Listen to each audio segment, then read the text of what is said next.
spacewalking a few times, and you do hear kind of a few creaks and things of the vehicle. The robotic arm recently was moving a lot, so we did hear a little bit of that as it was moving around. Over.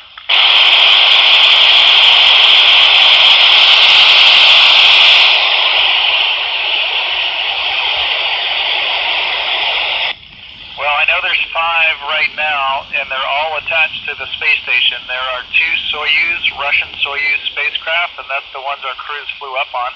There's a Russian Progress vehicle, which is just a cargo ship. It's attached here as well. And we have a Japanese cargo vehicle, which just arrived 2 days ago, and that's attached. So including the space station, that's 5 vehicles right here. The Chinese also have a space station that's in orbit right now. And there's several other spaceships, maybe a handful, that are out looking at other planets like Mars and Jupiter and Saturn and those kind of things. And satellite-wise, there are thousands of satellites, and they're way higher than we are. So they're not in our way, but I know there's quite a few out there. Over.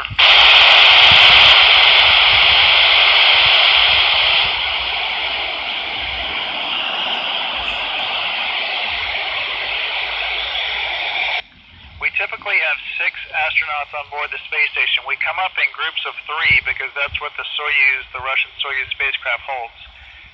So my group of 3 is myself and 2 cosmonauts from Russia, and the other crew is a Russian, an American, and a French astronaut. So right now we have 6 people on board, and most missions are around 5 to 6 months long.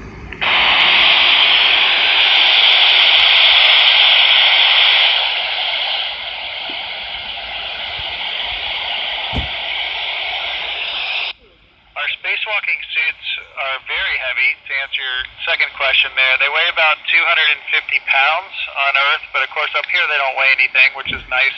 However, we still need someone to help us put them on because they're very bulky, and usually you get in and you need help of 1 or 2 other people. The suits are made of a material called TMG, which is thermal micrometeor garment. So it's just a bunch of layers, I think about 8 layers, that culminate in kind of the white part on the outside that you see when we're going out to do spacewalks. Over.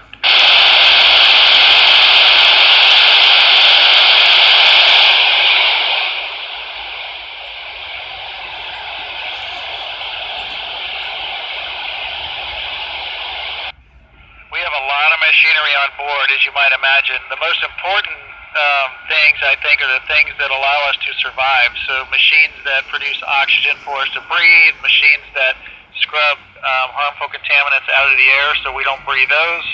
Those kind of things are the most important, including things like the bathroom, which kind of sounds funny, but it's a very important piece of hardware up here, and if it's broken, then it's a big deal.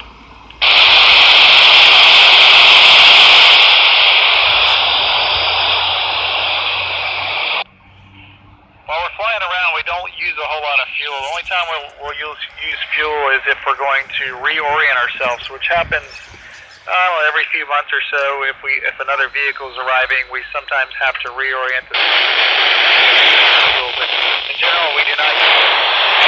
Just kind of this here, and that way we don't have to use a lot of fuel. Over.